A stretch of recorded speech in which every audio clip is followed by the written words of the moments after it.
لليوم السادس على التوالي وقافلة المساعدات التي تم تجهيزها وتقديمها من قبل الإدارة الذاتية لشمال وشرق سوريا للمنكوبين في مدينة حلب وريفها ما زالت واقفة في معبر التايهة.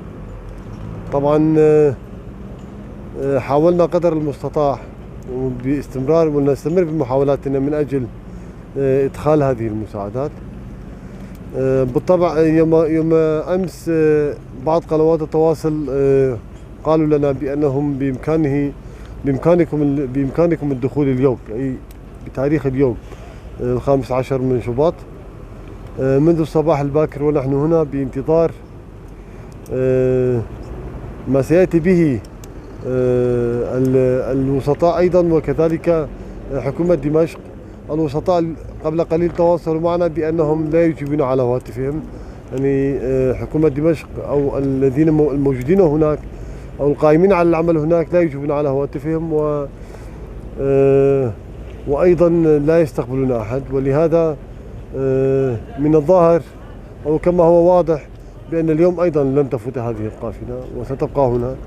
إضافة إلى ذلك هناك أيضا 30 ناقلة نفط موجودة في مجلود للدخول إلى شمال غرب سوريا أيضا واقفة، ما عدا مساعدات الأهالي. إلى الآن لم تدخل أي مساعدات.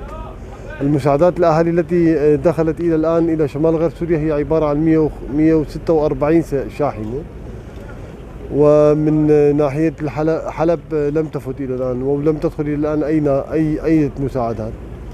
ما زلنا بانتظار رد الجهتين لإدخال هذه المساعدات. الجانب الآخر انقطعت كافة أنواع التواصل بعد أن دخلت قافلات المساعدة الشعبية أو الأهلية التي تم جمعها من قبل الأهالي. فقط هناك قنوات خاصة تعمل الآن لإدخال هذه المحروقات الموجودة لشمال وغرب سوريا. المحروقات هناك قنوات تواصل مستمرة في العمل، ولكن الآن لم يأتي أي رد. ليس لديهم لا يجيبون، لا يقولون، لا يعرفون عن مطالبهم أو لا يقولون ما هي مطالبهم. هم لا يردون على ما نقوله لهم أو ما تقوله لهم قنوات التواصل. نفس الأمر موجود هنا في معبر التايهة أيضا، هم لا يجيبون. فقط يوم أمس بعض قنوات التواصل تكفلوا بأنهم سيدخلون هذه المساعدات، وعلى هذا الأساس قالوا لنا حوالي الساعة 10 سيكون هناك وفد منا قادمين إلى معبر التايهة لاستقبال أو لاستلام هذه القافلة وإدخالها. وإلى الآن لم يأتي أحد. منذ الساعة 9 نحن بانتظارهم هنا، وهم لم يأتوا إلى هنا، ولا نعرف ما هي مطالبهم أيضا. سابقا كانوا يقولون نود 70% من المخصصات التي خصصت لإدخال بهذا المعبر أو المساعدات التي خصصت لهذا المعبر، والآن أيضا على ذلك لم يعد يجيبوا أيضا. ليس هناك أي رد من الجانبين.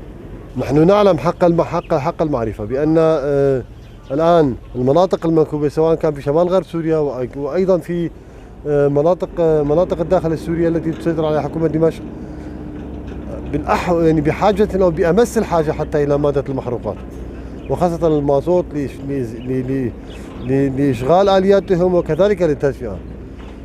هذا يعبر عن مدى الذهنية السلطوية أو عدم اكتراثهم للشعب أو عدم تفكيرهم بالشعب وبمعاناة الشعب. هذا إن دل على شيء هو يدل فقط على هذه النقطة، ولكن الجانب الآخر يجب عليكم أن تسألوهم ليس نحن. نحن نقول نحن فقط عندما قدمنا إلى هذه المعابر كنا